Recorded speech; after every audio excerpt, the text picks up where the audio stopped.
right, we'll start as people continue to trickle in. Good morning, everyone, and thank you for joining us this morning for this fantastic talk. I am beyond thrilled and honored to introduce today's speaker, Dr. Kumthekar.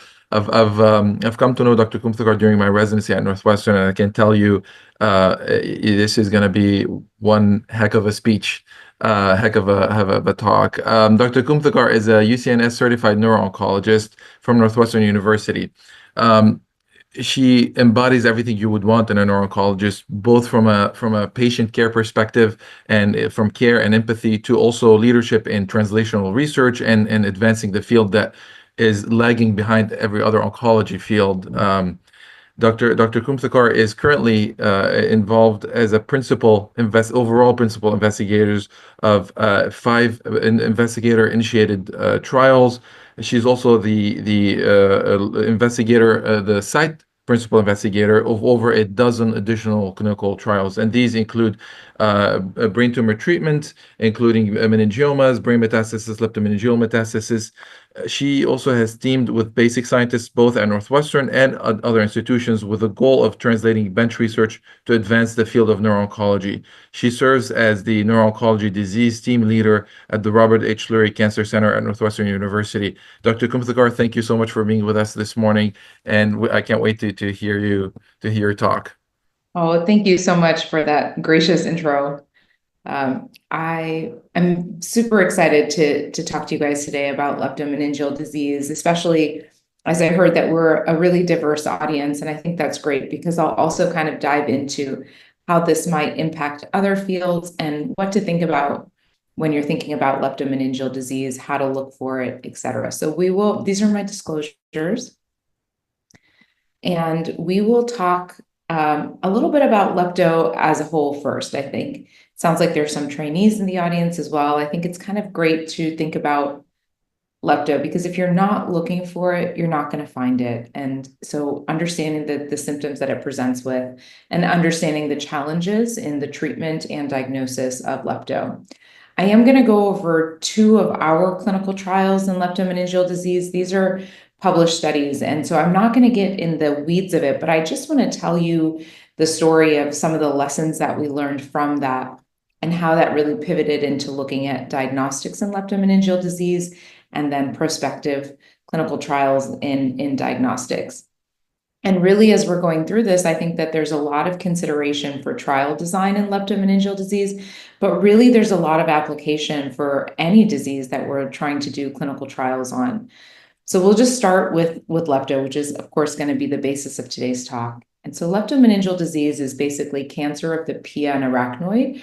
And essentially, the way I describe it to my patients is it's cancer cells in the fluid that's around the brain and spinal cord. So it's cancer cells that live in that subarachnoid space. We see this in solid and hematologic malignancies. And the way that I think of the symptoms are in 2 buckets.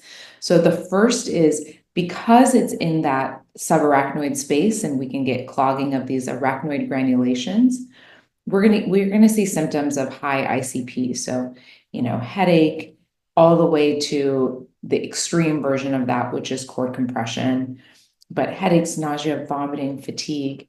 And then also what lives in that subarachnoid space, of course, is cranial nerves and spinal nerves. So we're going to get focal cranial nerve and spinal nerve symptoms. And so all of the symptoms, of course, directly relate to that anatomy and the geography of what's happening with lepto disease in the buckets of general high ICP and then the nerves that are affected within that, so cranial nerve and spinal nerves. And so that's why we see those, paresthesias, we see weakness, we see really importantly bowel and bladder symptoms because of lower spinal nerves. And so when you hear these symptoms, it's really important to be thinking, could this be leptomeningeal disease? So there are challenges in lepto, just like there are challenges in brain metastases. We're so used to talking about this blood-brain barrier, and it's really important to note that there's also a blood CSF barrier, and it's really similarly designed, but not identical. The thing that really links them both is, they're kind of limited by these tight junctions in terms of what can go through. With the blood-brain barrier, of course, it's made of the endothelium, the basement membrane, the astrocytic foot processes. In the CSF, it's a little bit different. There's choroid cells and there's fenestrated cells in the endothelium. We still see tight junctions, but they're on the choroid side. Essentially, there's a blockade there, just like there is in blood-brain barrier disruption, but it just looks a little bit different than blood-brain barrier.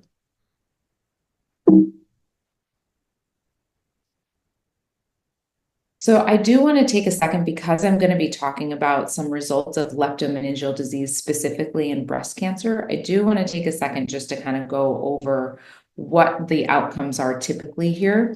So basically, when you have leptomeningeal disease, the outcomes are slightly variant based upon the primary histology, right? It's not good in any histology, but in breast cancer specifically, overall survival is roughly 3 months-ish, and that's with treatment.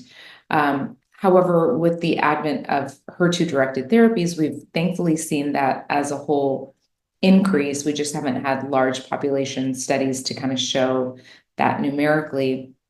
It's still not curative, even with these newer HER2 agents that can cross blood-brain barrier. And ultimately, with HER2-positive metastatic patients, 30 to 50% of them will go on to develop CNS metastases of some sort.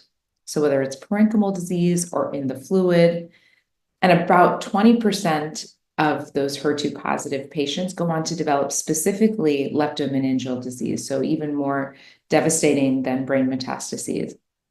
We, of course, also see this in triple-negative breast cancer frequently. These are the two most common populations, of course, in breast cancer where we see CNS metastases. And there are no effective approved therapies specifically for lepto alone. There are a lot of agents that we use for metastatic disease that's shown CNS penetration, but not specifically in the category of lepto alone. A lot of this is because CNS disease has largely been understudied in the oncology world. So routinely, CNS disease and CNS metastases are excluded from clinical trials. We hypothesize on the reasons for that. Of course, there's concern for CNS toxicity, challenges in trial design. This is a big one, because CNS disease isn't always happening alone. It could be happening simultaneously with systemic disease. So do you make that endpoint response rate in the brain? Do you make it response rate in the whole system? What if they're divergent and the brain responding and the body doesn't?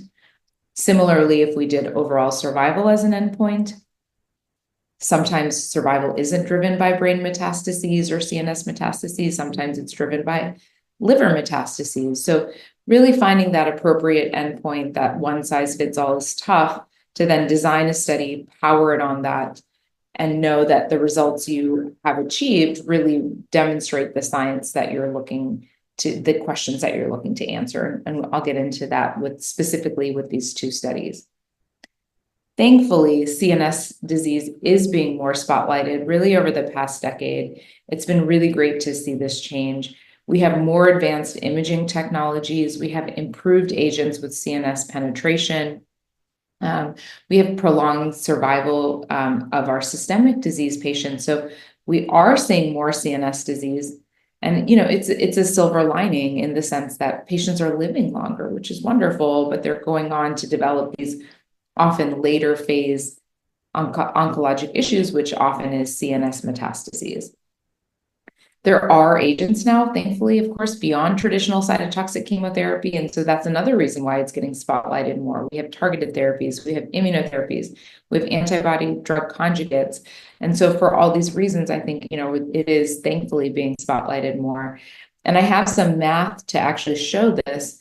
I know many of you treat glioblastoma as well. And so in the US, that's about 18,000 a year. And if you look at the recruiting clinical trials, there's hundreds for that population, both in the first line and recurrent setting. And then in contrast to that, if you look at leptomeningeal disease at over 100,000 patients a year, there is, half that many on clinicaltrials.gov. And honestly, when you compare apples to apples in terms of recruiting studies, it's more like 300 to maybe 37, because many of these lepto studies are completed or not yet recruiting or withdrawn, terminated, observation only, so they're not even necessarily for treatment. I will say I first made this slide in 2018 or 2019 to demonstrate, how much more we need to do in leptomeningeal disease. And this number used to be half as much, literally. So, I'm heartened by that, and I think we're moving in the right direction because change is happening. We're seeing this evolution, right? It's happening for so many reasons. We're seeing that people and organizations such as Friends of ASCO, the FDA, and other large groups are releasing statements saying, hey, we can't ignore these patients. This is really important. We need to make sure that our studies reflect the populations that we're treating. These are the patients that we're seeing every day in clinic, right? They're getting brain metastases, they're getting leptomeningeal disease. And so thankfully with that push, it's been a push even with pharma to make sure that we're highlighting this. And that conversation now in 2025, when I speak to industry especially, is so much more smoother and easier than it was 10 years ago in 2015 when I said, hey, if I were to say then, hey, can we do an arm for CNS metastases? I'd often get met with a no, it's like too high risk. Now I get met often with positivity of like, yeah, we need to do this. We can do a small cohort, we can do an exploratory cohort, and we're seeing that in published studies as well. So that evolution is really great. There have been a lot of scientific advancements yielding new compounds, particularly in the setting of immunotherapy and antibody drug conjugates, repurposing of FDA agents and novel routes of administration. So we'll talk about some intrathecal therapy, and an improved biologic understanding of leptomeningeal disease has, thankfully to a lot of our bench researchers, has really helped us now more than ever understand how to treat this disease. This is a really busy slide, and it's not meant for you all to read, but with that change, we've seen just in the past 5 years, a lot of truly practice-changing studies in the setting of leptomeningeal disease, which is, traditionally the hardest metastases to treat. And so I'm going to get into a couple of these today. The ones of these that are ours, I'll talk about, but really, I could probably squish a couple more even on this slide, but these are really studies that have changed the way we think about lepto outcomes and changed the aggressiveness that we have towards treating this disease. So I'll go over 2 trials. And again, the goal isn't to get into the weeds of things, but I want to talk about, our intrathecal trastuzumab study so we can talk about how we can use prior approved drugs in novel ways. And then a novel antibody drug conjugate that we're looking to develop now in later phases of studies.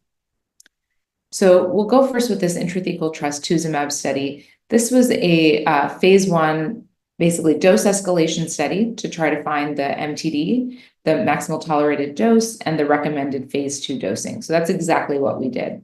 We dose escalated. We didn't see any dose limiting toxicities. We ultimately found that the recommended phase 2 dosing was 80 milligrams intrathecally. So we injected via Ommaya. It started with twice a week, and then we gradually spaced that out. We went from twice a week for 4 weeks, then we did weekly for 4 weeks, and then we basically did maintenance therapy with a little bit of wiggle room on how we did that based on patient and patient preference. Key eligibility. So really what I want to highlight here is there were no limits on prior systemic or intrathecal therapy. So we ended up collecting a lot of heavily pretreated patients, a lot of patients who had been on multiple therapies prior to coming on, whether it's radiation. Pretty much all patients had had prior radiation in some way, shape, or form. And really, this is the hard stuff. And this is this trial design piece that I want to say, because we want no concurrent CNS penetrant therapies. If we had those, of course, that throws off the results. That's even harder now than when we designed the study over a decade ago, because there's so many more CNS penetrant drugs now. And so it made us, I think now if we were to design this study, and we have a similar study right now with intrathecal trastuzumab and pertuzumab together, it's even more complicated. And so how you're actually measuring what that specific drug is doing becomes a little bit more cloudy. Anyone that required immediate radiation, we didn't allow on study. But once patients went on, things happened. So if they got bony mets or if they got mets elsewhere and they needed radiation, we allowed that because that's sort of real life. And I think this is a lesson in how do we design studies that mimic the clinic setting, because that's what happens in the clinic when we see these patients. But how do we do it in a way where we still are getting a pure scientific answer without all of these other factors confounding what the drug that we're testing is actually, how it's actually performing biologically. So that's true of any study design, but particularly in leptomeningeal disease and other metastases more than others. So these were our patient characteristics on study. And again, I'll just point out a couple things here, because median age and all of this is pretty classic for breast meds. But we had many patients with prior intrathecal therapy. Everyone had pretty much gotten prior radiation, either in the form of whole brain or SRS. Patients had concurrent brain metastases, and that was a little bit harder to navigate because intrathecal disease does not address parenchymal brain mets. It's known to just have a penetration into the parenchyma a millimeter or two. So we never treat parenchymal disease with intrathecal administration based on current modes of intrathecal administration. There are some novel ways of intrathecal administration that's getting into the parenchyma, but that's not FDA approved and kind of beyond the scope of today's talk. But generally speaking, intrathecal therapy, we don't. So we need to address these parenchymal brain mets in some sort of way to make sure that we're treating the whole patient's whole disease and the whole CNS compartment. Many had systemic directed therapy at registration, so we had to juggle, if they have concurrent disease systemically, lung, bone, liver, whatever the case may be, that we're not neglecting that for their lepto, because that can, of course, progress and they could succumb to that as well. So we have to balance all that. And, most have been previously treated for lepto, which is a really tough population in terms of our outcome studies. When you go back and think to that first slide of outcomes and 3 months overall survival, this is a challenging population. And what we saw with our primary outcome of response rate is we didn't get a lot of responders. There was 19% of people that responded. A lot of people stayed stable, and we saw many people progress. And it begs the question, what do we really want? I mean, what I want for my patients is for them to live longer without a detriment to their quality of life. Am I capturing that with response rate? Yes, of course, that's usually the bar for systemic disease. But really what I want is, even if their disease stayed stable, for them to have those extra months or hopefully years, and for them to do so without detriment to their quality of life. And so when I look at that, the PFS at 2.4 months, isn't necessarily that impressive. But when you look at an overall survival, which was, I think, really what highlighted the study, we had an overall survival in a heavily treated lepto population of almost a year. And I think that was our first wake-up call of how do we design these studies properly. I put this just as a parenthetical comment, and we'll get to this, which is this is what we use for response criteria. And keep in mind, this was like 2010 when we initially put this together. We basically measuring this on clinical symptoms, radiographic symptoms, and cytology. Almost at the same time, I think just a year or two after that, we had also really pushed for this ANG 1005 ADC study. So I'll tell you a little bit about this drug first. So this is an antibody drug conjugate. And basically what it is it's this angiopeptide that basically binds onto this LRP1 receptor. And I'll show you that picture on the next slide. But the compound itself is the antibody to LRP1, and then the payload, which is 3 compounds of paclitaxel. So a toxin that we know very well, that's very, well known in the oncology community, but a way to then make it to and through the CNS, both through the blood-brain barrier and the CSF barrier. So the way that it works is this peptide drug conjugate would then hit LRP1, which is on the endothelial side, then the compound is endocytosed, and then those three paclitaxel compounds can break off and do their job. And so it crosses, for that reason, blood-brain barrier, and really importantly, blood-CSF barrier. So we saw this, there was a design study showing that, there's a design study for brain metastases, but we saw here with the preclinical data, and this was something that they showed me when we were opening the study. I was, of course, very intrigued by this parenchymal uptake, which you see in this green highlighted kind of little fluorescence here. What was really impressive to me was they kind of just ignored the fact that it was in the meninges and leptomeningeal. And so, what we did was there was already this breast cancer brain met study, and I begged them for about a year or two before they finally said yes to then have a separate lepto arm.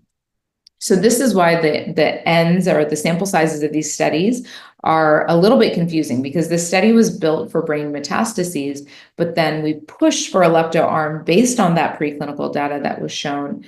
And that's why we have this lepto subset that I'll highlight today. So patients were given this drug, ANG 1005, every 3 weeks. We, every 2 cycles, looked at their body and their brain, and they were stayed on until disease progression. Once again, we had response rate as the primary endpoint. This was not an investigator-initiated study, by the way, so we didn't determine this response rate. At the time, I was really pushing for OS on the heels of the intrathecal trastuzumab study. But we had multiple secondary endpoints that were powered for, which was really good. So extracranial response rate, we want to make sure things are okay in the body. Progression-free survival, overall survival, we're looking at safety as well. And what we saw here is some pretty decent results. So we saw that, many patients had partial response, and then many patients had stable disease. And we really started to look at these two categories together and coin this patient benefit, which is stable disease or better, because ultimately in the clinic, that's what we want. It's great to see things shrink, but because we know we're dealing with such a challenging disease, it's important to know that the lack of growth for leptomeningeal disease is a win in the clinic. And so we wanted our study to reflect that accordingly. And when we look at patient benefit rate, regardless of all comers, HER2 positive or HER2 negative, we saw really great results, really driven also by the HER2 positive population, which tends to be, they tend to be more responsive.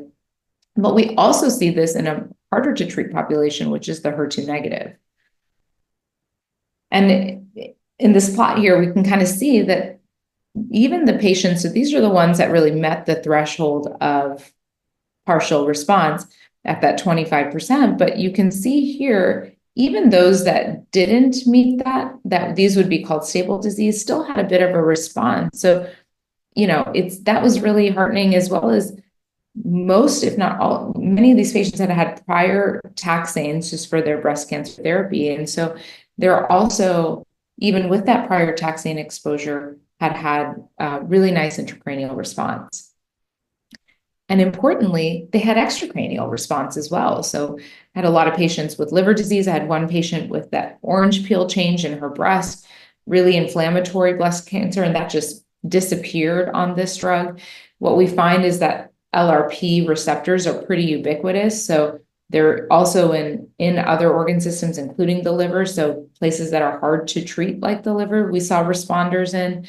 So this drug made our trial a little bit cleaner, because it's one drug that can hit 2 compartments. So it can really impact the design of a study, as opposed to the intrathecal trastuzumab study, which really only hits one tiny compartment, lepto. It doesn't even hit the parenchymal. So the design has to be impacted by that compartment treated, not just the disease itself. All right, so in this study, we did see for all patients that the overall survival was about 8 months. And then when we broke that down into HER2 positive and HER2 negative, the HER2 positive population was about 9 months and the HER2 negative was 7 months. Still, again, better than we expected for a very heavily pretreated population. And when you compare it to those 3 months data that I showed you, these two studies are where that 3-month data came from on that initial outcome slide. And what we see here is, again, for both studies, that we reached that overall survival threshold by a lot. And this is another slide where I'm sort of comparing apples to oranges, because these numbers come from at initial diagnosis of leptomeningeal disease, and this is at time of study entry. So in theory, these numbers are much longer if treated earlier, if they were coming in at initial leptomeningeal disease diagnosis. And so we were, these were great results, right? But there were just so many questions and lessons learned here. I think that these seem like, on its surface, two studies that showed great outcome and great results, but really, to me, I think that they taught me a lot. And so I call this my dirty laundry slide, because there were a lot of things, quite frankly, that I think we did wrong with these studies. And I wanted to learn from them, and I'm going to share them with you so that we as a community can push trials forward and learn from these. And you don't have to go through my mistakes. So the first is, are we using the right primary endpoint? Do our endpoints match what our real goal is, right? Of course, we want tumors to disappear, but realistically, if it doesn't, does that mean that therapeutic isn't what we should use for our patients? Does that mean that therapeutic shouldn't be made available to patients? Because that's, of course, what we're doing these studies for, is to have regulatory approval of some sort and have these patients have these, therapies to lean on. So we need to think about that in our primary endpoint. Are we using validated endpoints? There is no validated response rate in leptomeningeal disease. So if we're using response rate as our foundation, we're standing on shaky foundation, because that's not a validated endpoint in leptomeningeal disease. And to tangent to glioblastoma, our glioblastoma response rates aren't fully validated. So these are tough endpoints, I think, to base clinical trials on, when those endpoints themselves haven't been shown to be validated. Are we looking at quality of life endpoints? Crucially important, right? We want our patients to live longer, but we want them to live better, or at least maintain their quality of life while they're getting treatments, because what's it for if not for that? And really importantly, we need to capture CSF data for leptomeningeal disease studies. If that is the closest window into what's going on biologically, and we really didn't do that as consistently as we should have across these studies. So, beyond that, one thing that really made me scratch my head for both studies is, just to take a step back, many of these patients treated on both studies were my own. I probably had the most on both studies just because they were my studies. So what I noticed is a lot of people, after they came off study, ended up going onto hospice care. So what I didn't understand then is, why did we have this disparity in progression-free survival versus overall survival? If they just went on to not get treatment, that this shouldn't be confounded. So that for those of you who don't do trials every day, that's the biggest confounder when you look at overall survival, is subsequent therapies. But if a patient isn't going on to get subsequent therapies, that's not confounding it. So what is confounding this huge disparity between progression-free survival and overall survival? Both studies' progression-free survival was 2.8 months, which is typically right about when they're getting their first MRI on clinical trials. So basically, they're not sticking around too much longer. It's kind of right in terms of progression-free survival. It's probably between that first and second scan as an average. But then both studies showed overall survivals that were, almost 3 and 4 times that number. Why? Well, How do we measure response currently? Right now in leptomeningeal disease, we use three things. We use radiographic, clinical, and cytologic results. Radiographically, this is what leptomeningeal disease looks like. It's enhancement, for example, here, kind of lining the cerebellar folia. We see a little clump of it here in the medial temporal lobe. This is maybe sort of measurable, but not even really. This is linear. Same with here along the spinal cord. You see kind of like somebody took a highlighter to the spinal cord. That's lepto. Measuring that in a 2D or 3D fashion and following it for disease assessment, that's hard, right? The smallest change, you don't know what you're looking at. That's even the margin of error just with, taking two MRIs in the same spot. I always tell my patients, getting two MRIs and comparing them is like taking a picture twice in the same spot. We can get a millimeter shift here and there, right? So if that's the size of the lesion we're following, it's within that margin of error. So radiographically for leptomeningeal disease isn't the best tool. Then we move to, okay, clinically. So this one I could buy into, right? Most important thing is how my patient is feeling. Can I measure that longitudinally? Well, yeah, I can, but it's confounded by so many things. It's confounded by what's happening in their body. Are they having nausea because of their ICPs or headaches because of that? Or are they having nausea because of mets elsewhere in their body? Is their steroid dose being changed? And that's where their symptoms are being changed. And then CSF cytology, I think, already has a bad rap, so I don't need to push it down further. But, we have a lot of issues with cell viability. If we let a sample sit out, those cells will lyse, and you'll almost certainly have a negative CSF cytology, even if there are cancer cells there. The sensitivity is poor on the first LP, and even if you do 3 LPs and it goes up to 90%, 90% sensitivity isn't that great. And also, our patient might not want 3 LPs in a row. So can we do better? Yeah, the short answer is yes. The longer answer is this. These next 2 slides will just talk about some novel diagnostics in the leptomeningeal space. So we can get, let's say, a fresh sample of CSF and spin it down. And what we see at the bottom there will be our tumoral DNA. And floating to the top will be the tumor cells. And there's different antibody-directed methods that we can use to actually capture those cells and count them in a way that's much more elegant and accurate than CSF cytology. We can also take the tumoral DNA, and we can, of course, assess it for molecular alterations, et cetera. So these are 2, and there's many other developing platforms. So cell enumeration in different manners than even the cell search method I showed you on the prior slide. Lots of different ways to look for cell-free DNA or tumoral DNA. FISH testing on those materials once you capture them and the cells. We can look at copy number alterations, aneuploidy. There are so many really new and interesting ways to look at CSF in a much more objective fashion. So what do these diagnostics offer as an endpoint when you're building clinical trials? So many things that our response rate criteria in lepto previously didn't, which is accuracy. You can imagine these are much more accurate than those other 3 methods I showed you. They're more sensitive. They're quantifiable. And this one's a super important one, because if you can measure something, great, but I need it to be quantified because I'm following that measurement longitudinally to see how a patient is doing on study.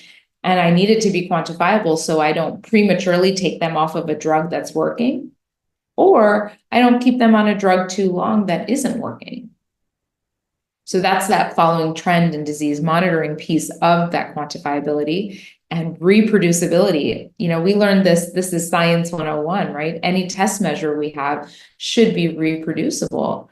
And those other 3 measures are a little bit less than par on reproducibility. In our CSF trastuzumab study, in our intrathecal trastuzumab study, again, this was 15 years ago in this design, we wanted to actually, these were just tools that were coming out. We didn't know exactly how to utilize them, but we partnered with our colleagues at Memorial Sloan Kettering. So Dr. Milani wrote this correlative paper that we had that went along with our study, where it was the first look in a lepto study looking at tumor cell enumeration, or CTCs, in the CSF simultaneously. And it was the first study to show us that CTCs could work as a marker for disease response, and perhaps even more accurately than the measures we were using. So 15 of the 34 patients on the study were included in this sub-study, and we measured CSF CTCs on day 1 of each cycle. CSF cytology was positive in 6 of these patients, and CSF CTCs were identified in 13. So we knew that we were seeing something there, and we knew that we could also look at HER2 expression in CTC as well. So here's what we found. So 4 of the 10 patients had serial CSF sampling, and they received 7 or more cycles of intrathecal trastuzumab. So there was only a limited amount of patients that we were able to show this longitudinal study, but we learned a lot from them. In 3 of these patients, we basically saw that the CSF cell enumeration was detected before the MRI changes, but predicted those MRI changes. And we also saw that CSF cytology remained negative when imaging looked good. So we saw that this was actually more sensitive. When it went up, we could predict that the MRI was going to look worse, but not for 2 to 3 months later.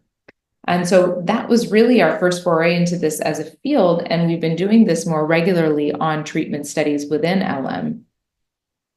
And really what we learned is we got to get the CSF. We got to get it frequently, and we need to follow it, because that's the best thing that we can do to predict how our patients are actually doing, in the best window into what's happening biologically with the patient's leptomeningeal disease. This is a tangential slide, but one that I really wanted to include, because, a lot of people have perceptions of LPs. And our colleagues, Dr. Umemura and Dr. Boer, did this really interesting study that was published in Neurology Clinical Practice. They basically surveyed patients before and after on their perceptions of lumbar punctures and how it ended up being, and that fear. They did the same with physicians. So they're basically looking at anxiety before and after, and then with patients, with physicians, they assessed what they predicted their patients' anxiety would be before and after. And what they found was fascinating.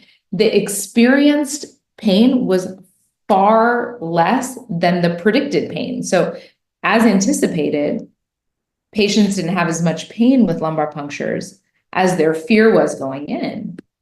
And really importantly, physicians over-predicted that anxiety and over-predicted that fear, both before and after, and probably helped lead to some of that too, right? If you're, as a physician who's doing the lumbar puncture, and if you say, gosh, if you exude that anxiety, it can be contagious. So I think it's important to know that the gains that can be had by testing a patient's CSF for that patient is huge, and that we should, as a field, start to destigmatize getting CSF. It's like a blood draw, is what I tell my patients, but a blood draw in their CSF.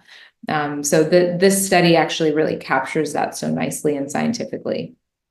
All right, so what are we trying to get with advanced testing? Simple goals. We want to know, is there a tumor? Is there a target that we can treat? And is there a trend, so that you understand how to treat patients longitudinally?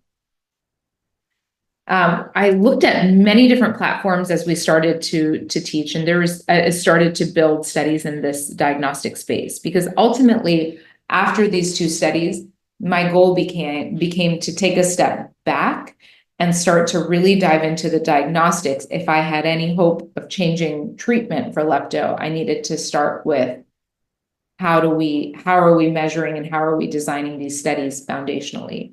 So this CNSide platform is the one that we've really been using a lot for our patients, and it has been very helpful with leptomeningeal disease, because you get this CSF collection tube that can be shipped ambiently, and it stays, it doesn't lyse, it stays intact. It's basically like a very concentrated Streck tube.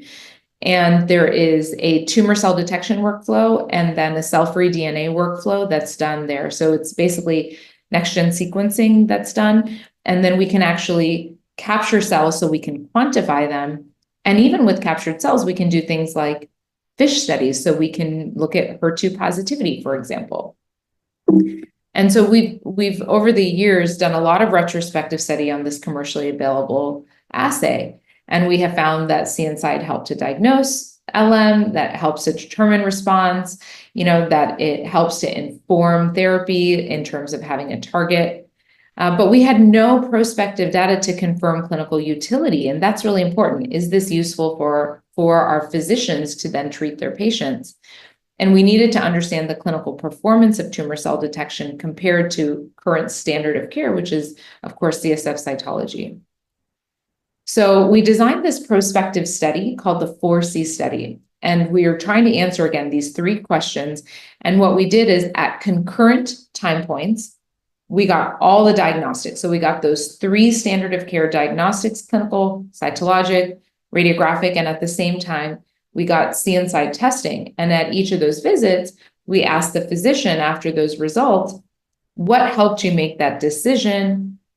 Was CNSide testing a part of it? What part of it did you use? Our goal was to enroll 40 patients, which we did, and to evaluate as a primary endpoint, did CNSide contribute to clinical decision-making, with our goal of it to impact at least 20% of decisions. So when you think about that, if you get a test that 1 out of 5 times impacts your decision-making, that's pretty darn good. Think about how many CBCs you're getting daily and electrolytes you're getting daily and tests that we get, how many thyroid panels that we order that, probably they're like a 1 in 10, 1 in 20 impact to care when we would actually change. So we're talking about 20% of that. So like maybe 3-4x at least when those have impact. And then, of course, we had many secondary endpoints. We want to look at, a therapy monitoring tool. We want to look at metrics like sensitivity, specificity, negative and positive predictive value, et cetera. The inclusion and exclusion criteria was very straightforward. We just wanted people who had breast or lung cancer, who had a suspicion of LM or confirmed LM, and primary tumors were excluded. This is another busy slide, but I'm just going to summarize it to you in a couple lines, which is clinical utility trial data is standard for diagnostic tests. As somebody who mainly had done drug studies prior to diagnostic studies, I didn't know this, so I wanted to share my learning with you all, which is that all these important diagnostic tools in oncology all have gone through clinical utility testing. We need to show, particularly to third-party payers, that this isn't just a test where we get interesting information. This is a test that is impactful to our patients and to our patient care and decision-making. And that's what the term clinical utility means in that setting. And that's a test that we need to run in all diagnostic tests. So we are measuring utility by physician questionnaires. So they're who's filling out these things, and we're asking them all of the things. Was lepto diagnosed before? Did this help diagnose the lepto? Did it contribute to the assessment? Did it inform drug therapy, which is something that our current diagnostics in lepto don't do? So did the NGS help? Did the FISH testing help? And then, of course, subsequent visits, what is the status of disease and how is it impacted by this testing? So there were 39 patients on, and there's kind of a story for that, but for time's sake, I'll just say we completed accrual, and our sample size wasn't the number of patients, but rather the number of decision points, right? Because we want to show that 20% of these decision points were at least impacted by this novel test. So take home number 1, it did help. So we saw clinical decision impact in 90+% of patients, not so much at the baseline, but more at subsequent visits. So it tells us, this is just kind of getting a baseline, and then the numeric value is probably what's impacting the most. We saw that 10 patients who were not diagnosed with LM prior to trial enrollment. So of the 39 patients, 10 came in with not yet being diagnosed one way or the other. Of those 10, 7 were deemed to have leptopositivity because they had cells in their CSF, even despite 5 of them having a negative cytology.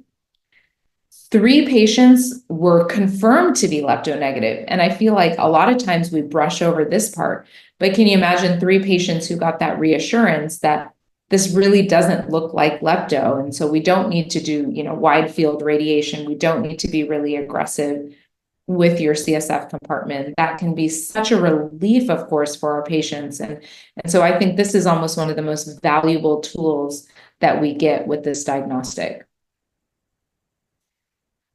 It helped to evaluate the status of the tumor. So it helped to tell us, okay, is there a change? Is there resolution, progression? And on rare occasion, it didn't help. But for the most part, that quantifiability and that disease monitoring was seen.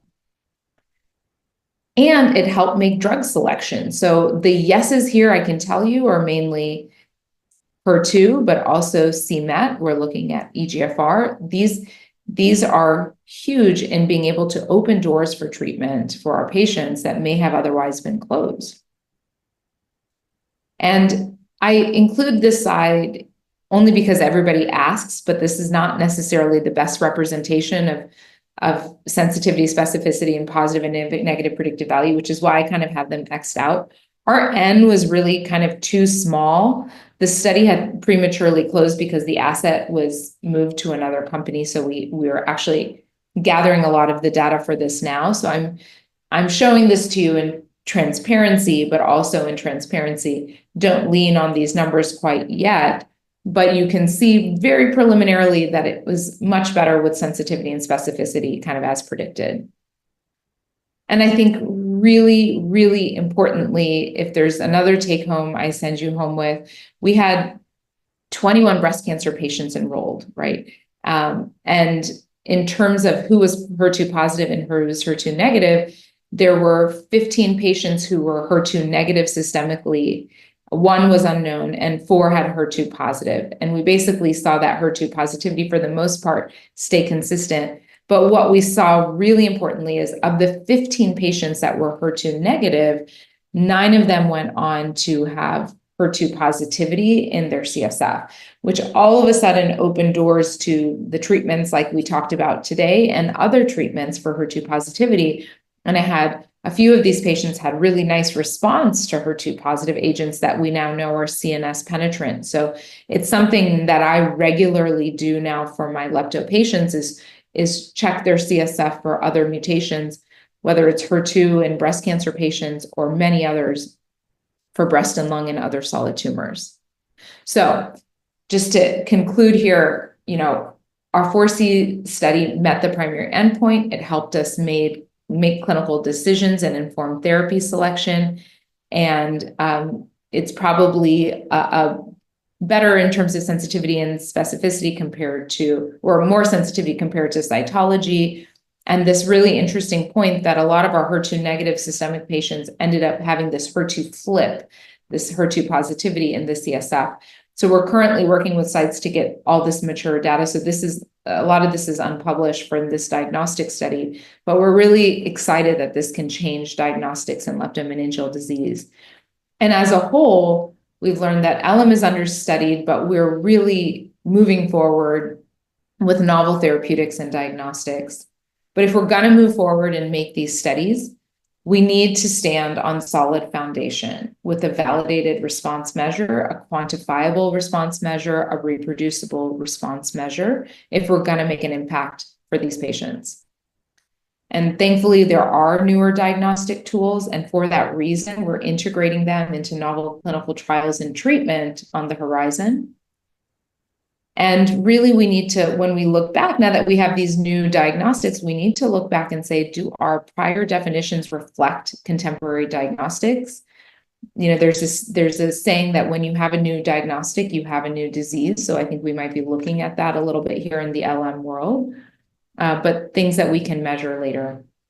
And how do these diagnostics stack up with current standard of care treatment? So with that, I just want to thank you all for your time and our patients for participating in these studies, and I'll take any questions. Thank you so much. This was absolutely fascinating as I expected, and I love your dirty laundry slide, which then led to this absolutely fascinating. I'm clearly there's a leap happening in the care for leptomeningeal disease, and I thank you for that and for sharing it with us. I know you have limited time, so I want to introduce our director of neuro-oncology, Dr. Sarkar, who joined us as a panelist, and he had a question for you. So, Dr. Sarkar, if you want to ask your question.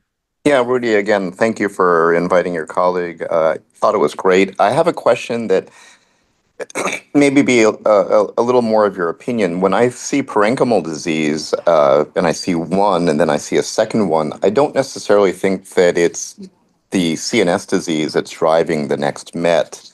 I think it's a failure of the systemic control. But what's your opinion on leptomeningeal disease? Do you think it can be its own engine of pathology, or is it still a problem with the primary, extracranial disease? Yeah, it's a great question. I think it depends on the histology. So for HER2 positive patients, I have a ton that are NED. They have no evidence of disease in their body, and something about that HER2 positivity is driving CNS affinity. And so ultimately, I guess that it depends on how you look at that. That is a result of the primary disease, but there is something separately as like a CNS engine that's feeding with this HER2 positivity. On the opposite end of that, diseases like triple negative disease, I think it's exactly as you say. I think it's very much from the body. For a lot of my triple negative disease patients, they're often progressing simultaneously in both compartments, and it's probably being driven more peripherally. Great. Thanks so much. Thanks for your. Yeah. I'll try to connect with you offline, but I really appreciated the talk this morning. Thank you. Yeah, absolutely. We also have a question from Dr. Sirkin. How quickly do you bridge from therapeutic taps to an Ommaya reservoir, and what parameters do you use? So how frequently do we do Ommaya reservoirs? Well, yeah, how, from going from a lumbar puncture, getting CSF to saying, okay, you need an Ommaya and not a lumbar puncture. Pretty quickly. So what I do a lumbar puncture to rule it in or out.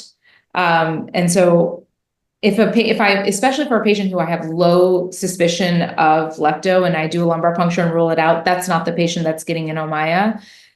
Really over the past year or two, any patient of mine who I suspect has lepto, I just try to get an Ommaya in them, period, for so many reasons, not just for treatment, but really for these diagnostics. And so I'll end up trying to get CSF diagnostics almost with every MRI and visit with them. So every couple months so that I can follow their CSF. One last question. I know you have to run, but the endovascular neurosurgeon in me would be amiss if I didn't ask you that. We use intra-arterial Avastin, and we have a way we've shown it's essentially more of a proof of concept that we can deliver the drug directly into the tumor. It might be more for parenchymal than leptomeningeal, but we also know that Avastin is not the drug, the miracle drug that we thought it was 15, 20 years ago. Is there any thought in working in finding that right drug, which you as you said might be on the shelf but being used for something else, or somebody has a blind spot that we can use intraarterially to deliver to these patients and actually might improve? Like, for example, I know they use Y90 for liver mets. Why can't we use that for brain? We actually have a study open for Y90 in brain. Yeah, that's exactly my point. So we have really good. We have a way of getting it there. So any thoughts on that as approach? Yeah, I think that we spend so much time on the barrier of the physical barrier that I think my thought is we're ignoring the biologic barrier, because we have found even when we get things to the right spot that it's not enough. So I think the intrathecal trastuzumab is a great example of that. It definitely helped to overcome the barriers, but it's not in and of itself enough. So I think that there are separate biologic barriers that are happening both with lepto and brain that go well beyond just the physical barrier of blood-brain barrier and blood CSF barrier. Perfect. Well, I know you have to run. Thank you so much. This was a fantastic talk, and we'll connect also offline to hopefully find a way to work together, continue working together. Thank you Thanks so much for having me. Thank you. Take care. Bye.